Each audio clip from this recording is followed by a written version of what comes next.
ನಮಸ್ತೆ ಸ್ನೇಹಿತರೆ, ಇವತ್ತಿನ ವಿಡಿಯೋದಲ್ಲಿ ಪಾಲಕ್ ಪರೋಟ ಮಾಡ್ತಾ ಇದ್ದೀನಿ. ನೋಡಿ ಎಷ್ಟು ಚೆನ್ನಾಗಿ ಬಂದಿದೆ. ತುಂಬ ರುಚಿಕರವಾಗೂ ಇರುತ್ತೆ.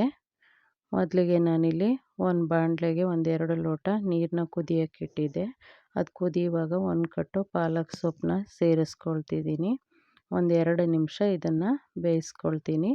ಬೇಯಿಸ್ಕೊಂಡು ನೀರಿಂದ ಸಪ್ರೇಟ್ ಮಾಡ್ಕೊಳ್ತೀನಿ ಪಾಲಕ್ ಸೊಪ್ಪನ್ನ. ಇದು ತಣ್ಣಗಾದ ನಂತರ ನಾನು ಮಿಕ್ಸಿ ಜಾರ್ಗೆ ಸೇರಿಸ್ಕೊಳ್ತೀನಿ.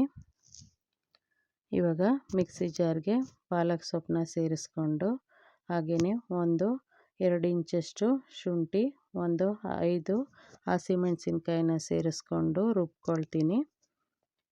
ಆನಂತರ ಒಂದು ದೊಡ್ಡ ಬೌಲ್ಗೆ 1.5 ಬೌಲಷ್ಟು ಚಿಕ್ಕ ಬೌಲಲ್ಲಿ ನಾನು ಗೋಧಿ ಹಿಟ್ಟನ್ನ ಸೇರಿಸ್ಕೊಂಡಿದ್ದೀನಿ.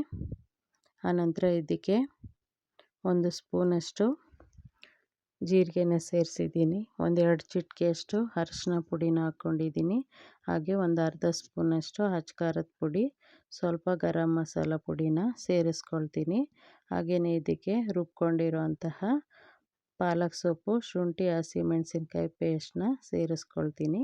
ಜಾರ್ಗೆ ಸ್ವಲ್ಪ ನೀರನ್ನ ಹಾಕ್ಕೊಂಡು ನಾನು ಇದಕ್ಕೆ ಹಾಕ್ಕೊಂಡಿದ್ದೀನಿ. ಆನಂತರ ರುಚಿಗೆ ತಕ್ಕಷ್ಟು ಉಪ್ಪು, ಹಾಗೆಯೇ 4-5 ಸ್ಪೂನಷ್ಟು ನಾನು ಅಡುಗೆ ಎಣ್ಣೆನ ಇದಕ್ಕೆ ಸೇರಿಸ್ಕೊಳ್ತೀನಿ. ನಾನು ಮೀಡಿಯಮ್ ಸೈಜಿನ ಸೋಟಲ್ಲಿ 1.5 ಸೋಟಷ್ಟು ಅಡುಗೆ ಎಣ್ಣೆನ ಹಾಕ್ಕೊಂಡಿದ್ದೀನಿ. ಇವಾಗ ಮಿಕ್ಸ್ ಮಾಡಿಕೊಂಡು ನಂತರ ಬೇಕಿದ್ದಲ್ಲಿ ಸ್ವಲ್ಪ ನೀರನ್ನ ಹಾಕ್ಕೋಬೋದು. ನಾನು ಗ್ರೇವಿ ರುಬ್ಕೊಂಡಿರುವಂತಹ ಮಸಾಲೆ ಏನಿತ್ತು ಅದರಲ್ಲೇ ಕರೆಕ್ಟಾಗಿ ಆಯಿತು. ಈ ರೀತಿ ಚಪಾತಿ ಹಿಟ್ಟನ್ನು ಅದಕ್ಕೆ ಕಲಿಸ್ಕೊಂಡು ಇದನ್ನು 1/4 ಗಂಟೆಯಿಂದ ಅರ್ಧ ಗಂಟೆ ಆದ್ರೂ, ಕೊನೆ ಪಕ್ಷ 1/4 ಗಂಟೆ ಆದ್ರೂ ನೆನೆಯೋಕ್ಕೆ ಬಿಡಬೇಕು. ಮೇಲಿಂದ ಸ್ವಲ್ಪ ಎಣ್ಣೆನ ಹಾಕ್ಬಿಟ್ಟು ಮತ್ತೆ ಮಿಕ್ಸ್ ಮಾಡಿ ಎತ್ತಿಡ್ತೀನಿ. ಇದನ್ನು ಮುಚ್ಚಿಟ್ಟು ನಾನು ಒಂದು ಅರ್ಧ ಗಂಟೆ ನೆನೆಸಿದ್ದೀನಿ. ಇವಾಗ ಚಪಾತಿ ಹಿಟ್ಟನ್ನು ಮತ್ತೆ ಇದನ್ನು ನೀಟಾಗಿ ಮಿಕ್ಸ್ ಮಾಡಿಕೊಂಡು ನಮಗೆಷ್ಟು ಪರೋಟ ದಪ್ಪ ಬೇಕೋ ಅಷ್ಟು ದಪ್ಪಕ್ಕೆ ನಾವು ಹಿಟ್ಟನ್ನು ತಗೊಂಡು ಚಪಾತಿ ಥರ ಮೊದಲಿಗೆ ಒತ್ಕೊಳ್ತೀನಿ. ಈ ರೀತಿ ಹಿಟ್ಟನ್ನು ಸೇರಿಸಿ, ಗೋಧಿ ಹಿಟ್ಟನ್ನ ಸೇರಿಸಿ ಈ ರೀತಿ ಒತ್ಕೊಂಡು ರೋಲ್ ಮಾಡಿ ಈ ರೀತಿ ಮಾಡಿಕೊಂಡು ಮತ್ತೆ ಪರೋಟ ರೀತಿ ಒತ್ಕೊಳ್ತೀನಿ. ಎಷ್ಟು ಅಗಲ ಬೇಕೋ ಅಷ್ಟು ಅಗಲ ಒತ್ಕೋಬೋದು. ಇವಾಗ ಪ್ಯಾನ್ಗೆ ಇಟ್ಟು ಬೇಯಿಸ್ಕೊಳ್ತೀನಿ. ನಾನು ತವ ಮೇಲಿಟ್ಟು ಬೇಯಿಸ್ಕೊಳ್ತಿದ್ದೀನಿ. ಈ ರೀತಿ ಮೇಲಿಂದ ಸ್ವಲ್ಪ ಎಣ್ಣೆನ ಹಾಕ್ಕೊಂಡು ಈ ರೀತಿ ಮಾಡ್ಕೊಳ್ತಾ ಬೇಯಿಸ್ಕೊಳ್ತೀನಿ.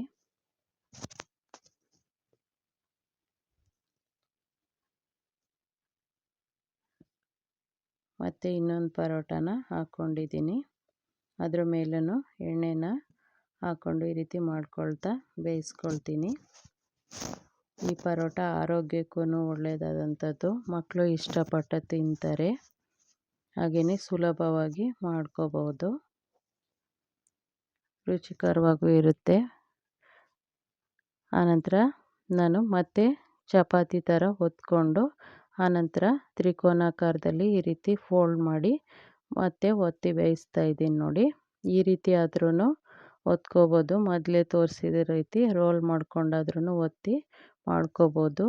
ನಿಮಗೆ ಯಾವುದು ಸುಲಭವಾಗುತ್ತೋ ಆ ವಿಧಾನದಲ್ಲಿ ನಾವು ಈ ಪರೋಟನ ಒತ್ಕೊಂಡು ಬೇಯಿಸ್ಬೋದು.